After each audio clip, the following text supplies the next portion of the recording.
Welcome back to our Sky Blues Walk. Merry Christmas to you. This week we're discussing two players in particular. Haji Wright. Why are the Coventry fan base, or some of the Coventry fan base, so desperate for him to fail? Plus we're also talking about Rodoni. Is everything all right with him? His shoulder doesn't seem to be giving him any pain, but why is he off it? We've got Jay and Tom to discuss both of those issues as, of course, we get into that draw at Southampton. Plus, does Frank need to calm down, or do we love him exhibiting a little bit of passion? How are you doing? Merry Christmas to you all. Happy New Year. How are we doing, Jay? Tom, all good? Yeah, all good. Really happy with that result. Actually, really happy in the end, all things considered. And top of the tree for Christmas as well. And you know what happens in most championship cases, the top of the tree at Christmas? It's Premier League next season. Also coming up then this week on our final episode of 2025, we're asking these two to wrap a gift up and hand it to any player or any fan base that they think are in need of a gift this Christmas. We're asking who's the best away fans that we've seen at the CBS so far this season. We'll also tell you the name of the fans that named Coventry as their best away fans to visit their stadium. Who's the player of 2025 for you? And we're up to letter K, of course, for our A to Z. We'll see if Doug gets into that at the end of the show. Right then, Jay. First of all, let's start with the obvious question about Frank. Does he need to calm down a little bit, or do you not mind him giving a bit of passion? No. People moan about not having personalities in football anymore. The guy showed a bit of passion at the end. Again, some Southampton fans said they sang one song. Some say they sang a song for 10 minutes. Some Coventry fans said he's getting grief all game. But at the end of the day, be it 5 minutes, 10 minutes, whatever, he did a fist pump for about 30 seconds. So they need to get their little Kleenex out, wipe their tears, because they're still going on about it today. Get over it and deal with it. Their players come running over, did nothing to Frank. The fans are crying out on Twitter. Who cares? Who cares? A man has shown a bit of passion. It is what it is. I see how Coventry players are laughing at their how rebellious his face with his dodgy haircut. Yeah. We thought we'd have a bit of fun this week. In the comments, please caption this photograph for us. We'll put some of them on to next week's video. Yeah, what's being said in this conversation here? Have a little fun with it. Please, yeah. Things we like to. The commenters say we don't like to see these things. We do love to see them, Tom, don't we? Love it. We love it. Oh yeah, I love to see them. I mean, the thing I think I like most about it is passionate from my manager. So obviously I'm going to back him. But yeah, they say it's things we don't love to see, but we completely love to see it. I mean, it just to me looks like a few fist bumps and they've overreacted and it's all kicked off. But I love the passion from Lampard and I think he works wonders for us. So I ain't going to say a bad word about him and let's just move on from it. So yeah. Okay. Right then, let's talk about Haji Wright then, because I'm a little bit, even as a neutral, a little bit frustrated for the guy because he can't seem to catch a break from some elements of the Coventry fan base. This was Pidge saying, surely not Wright getting grief again. He's doing the graveyard shift and people want him sprinting everywhere, which you can manage for 10 minutes top. He's on there to do a job, not kill himself for a clap. Just admit you've got a problem with him. Jay, first of all, is the tweeter right here that for some reason there are just some elements of this fan base that just are on Haji's Wright's back and don't need to be? Yes, in short. Again, I think all fan bases have it, but people have agendas against certain players. Josh Eccles is one, for example, as well. Haji Wright is another one. He is a frustrating player. Don't get me wrong. His offsides do my head in. He gets caught offside. I've got a little Twitter little group, and we have a little bets of how many offsides he's going to get in a match. That's obviously infuriating. I think he's played quite well since he returned. Preston, I thought he played quite well, and Bristol, I thought he played quite well as well. But obviously he's just not getting the breaks with the goals. He even last season and season before, he misses quite a lot of chances, and that's just a player that Haji is. Unfortunately, he scores in patches and he scores in runs where he won't score for a couple of games, but then he'll bang in 3, 4, 5 goals in a row and things like that. The guy scored 40 goals, I think it is, in 101 now games. So that's not a bad ratio for a championship striker. Again, a lot of those would have been on the left wing also, where he was obviously dovetailing against Ellis Sims. So I think, I just think people, again, it bugs the hell out of me. Even yesterday when the team was announced, a lot of our fans threw in the towel just because Lampard and Wolverhampton were starting. There's no Sakamoto. People, our fans were pretty crying before the ball was kicked, just because they've got this sort of this thing in their head that if we don't have a perfect team out, we're not going to win, or this, that, the other. I do feel sorry for Ellis Sims massively. Again, I've criticised the guy massively, last year after the whole game, all the way through the summer as well, coming to this season. But again, I've had eat humble pie and say the guy's been fantastic every time he put a Coventry shirt on and come on the pitch for us, especially in that last month. And I do feel sorry for him in the fact that he did have an amazing month, one player of the month, one goal of the month. As soon as Haji Wright came back in the team, he was fit enough, he got dropped and barely seen any minutes at all. But I do feel you just got to back your player. Like, I would say all the time, I'm not a massive Jamie Allen fan, but when Jamie Allen goes on that pitch, I will root for that guy to do well and make Coventry City win. Again, not a massive Bidwell fan, but again, he's probably likely going to play the next couple of games because of Jade Silva's red card. I'm going to back the guy. I'm going to say, look, this guy is our guy. Even when Ellis Sims, at the end of the transfer window, I put a little tweet out, so almost like a little bit of an apology, and said, I'm going to back this guy now.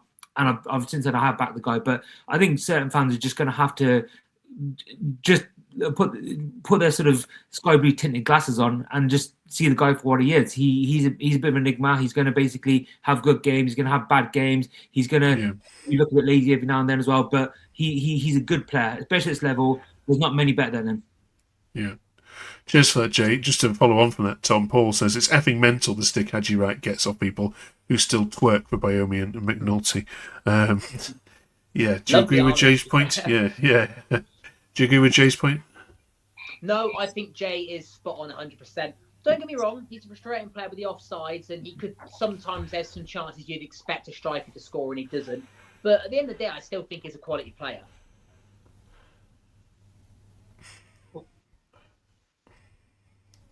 The golden boot, but I think he'll be up there, and I just think some of the fans need to get off his back just a little bit. I'm not trying to call out the fan base, but we've got to back all the players this season. We've had a great start. Let's just back them, and the goals will come. And he wants to prove himself for the World Cup, and I know he will. So I'm fully backing Haji, even if there are frustrating elements to him, but I'm still going to back the bloke no matter what. Okay.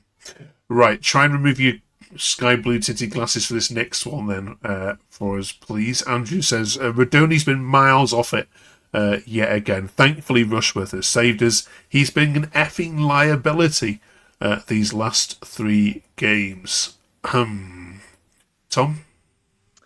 Yeah, I just don't think he's there yet. It's something. It must be his shoulder for me, because you see him, he's getting worried about it. He's seeing it quite a lot during the games.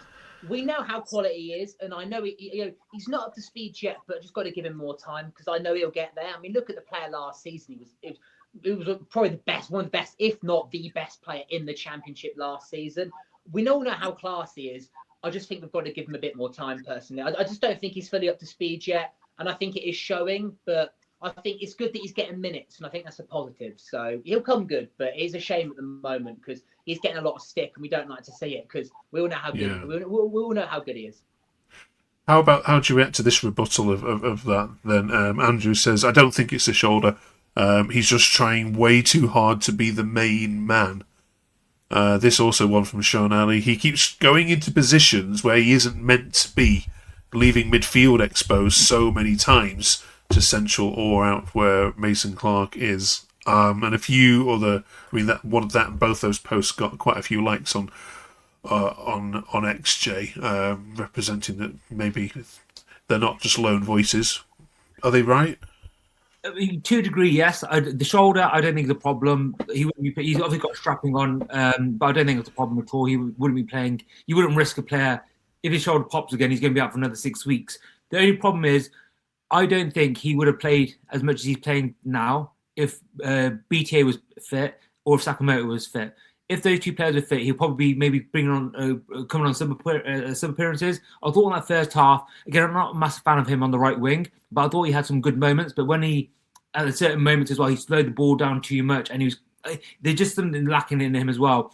There is an argument to say that he is a match sharp, but then obviously we say that about Wolverhampton and KKH as well. But Joel Lampard came out of nowhere at the weekend and had an amazing game. I don't sort of get it. So I do say that he is off it, But the thing is, on the second tweet, that he's drifting out in outer spaces. He was doing that last season, and no one was complaining. That's the beauty of Jack Rudoni. He drifts into his little areas and finds his little pockets, which he did against Borough brilliantly. He sort of goes and supports the wings a little bit more, and sort of creates those little triangles and little passes and stuff. So I agree to it. I agree to a degree, but also I don't agree with it as well, because he is off it. He's not the same Jack Rudoni as he was last year. But as Tom said, it's minutes in the bank. I just don't think that he would. If Brandon Thomas-Santo was fit, he'll probably be coming on for 30 minutes at a time here and there. I think BT will be starting ahead of him.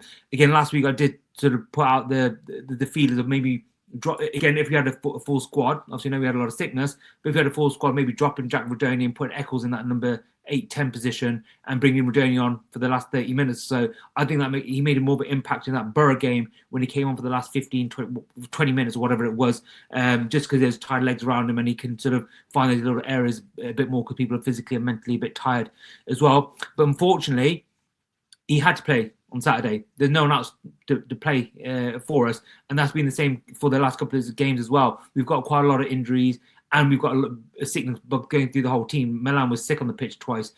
Torp was coughing his guts out when he came off as well. So, and then obviously Bobby Thomas and Kitchen were also sick, and Sakamoto as well. So again, I think their hands are tied a little bit, and I don't think he would be playing as much as he is at the moment. But yes, I do think he is off it.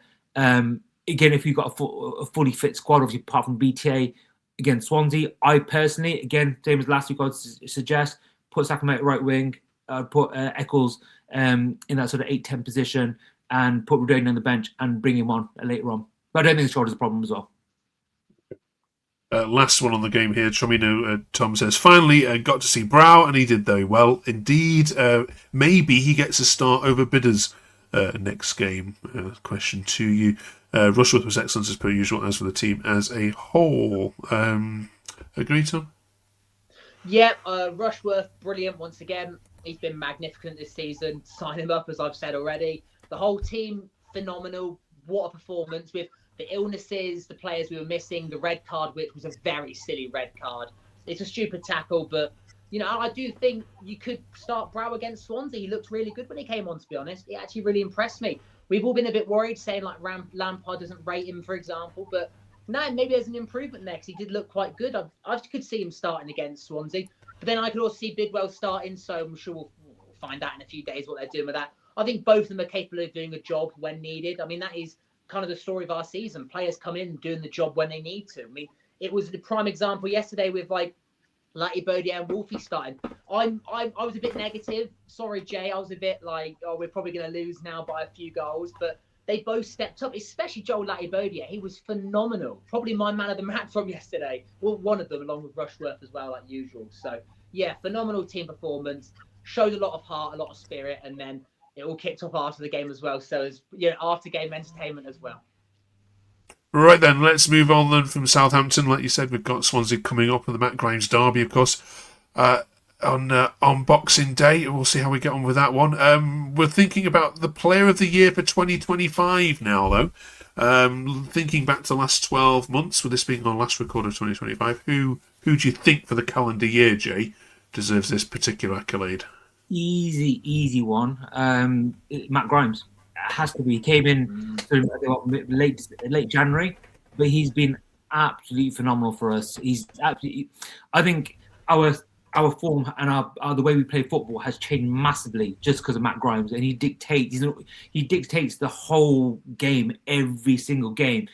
And I do every now and then I do get worried when we play him 90 minutes every bloody game. Like, give the man a break. Like, even we were beating QPR 7-1. Just take him off 15 minutes ago. Just let him have a rest. But he is honestly been phenomenal for us and a proper game changer. I know Ben says he's the best signing we've had in recent history, and I would say, yeah, definitely he's up there, if not the best signing we've made. I was a massive admirer of him at Swansea. I was at my oldest daughter and my wife hate football, hate Coventry City, but they know Matt Grimes' name because I was waxing lyrical for a whole month, well, for a whole 2 weeks when we were on the verge of signing that man. So they definitely know Matt Grimes, but I would say Matt Grimes, hands down, is the player for 2025 for us. I see you nodding there, Tom. Do you agree? Yeah, 100% Matt Grimes. He's phenomenal. I mean, our whole style of football's changed, like Jay said, in a positive way. It feels like everything just comes from him. He's the heartbeat of the team, the captain. Yeah, he's a phenomenal player. It's Matty Grimes, and I don't think anyone else comes close, personally. Okay, brilliant. Let us know your thoughts and the comments on this one. It's a season of goodwill, so we're also handing out some positivity to other clubs as well. Who are the best away fans so far that have visited the CBS, Tom? I'm trying to think who's might have passed on to the Jakes. I'm trying to think who's come to CBS and been really positive. Jay, can you think of anyone? Charlton? Yeah, Charlton. Charlton were quite decent actually. I think QPR fans, quite a lot of them stayed for that whole match. Yeah, QPR just for saying. Yeah. Yeah. Charlton were quite good. I think Charlton were probably the best. But I think Watford fans were decent as well. Norwich weren't great. They're talking about a match. Oh, yeah, that match was awful. I'm going to go with Charlton personally. Charlton, okay. It was Middlesbrough who said that you guys were the best that they've had at their arena, their stadium so far as well. So great. Super for that one. Right, we're up to letter K in our A to Z then of Coventry City. Let us know in the comments, as you always do. You're great with this one. Who should get in the directory? Tom, have you got a good one for this one? Well, I originally was going to say Liam Kelly. Our old captain was us from League Two to the Championship. Then you did remind me of a Mr. Doug King. So I'm actually going to change my answer and go with Doug King. I mean, look at what he's done for us. Everything just feels so positive since he came in charge. We now own the stadium. We're top of the Championship. He's a phenomenal man. I've even had the privilege of meeting him, and he was so polite. And I could just sit here for hours and talk about how thankful I am for him for buying the club, because we were, we all know the history of Cov and what we've been through, and what we're going through now is just so positive, and it's all because of Doug King. So yeah, he is just unbelievable. Just love the man. Okay, thanks, Tom. Jay? Yes, I'm going to say the same thing what Tom said. I was going to say Liam Kelly, or one of my favourite players ever was Mo Cognac. Absolutely loved him, a centre back for Coventry back in the 90s. He was absolute beast of a defender. No messing around. Obviously, Liam Kelly, just a legend of the club, and a fantastic captain for us over the years. But yeah, Doug King. Obviously, again, I forgot about him as well. Shouldn't admit that, but he's honestly in the 2 years he's been the owner of this club. He made a super difficult decision to get rid of Mark Robbins, which every fan and their dog was absolutely disgusted at.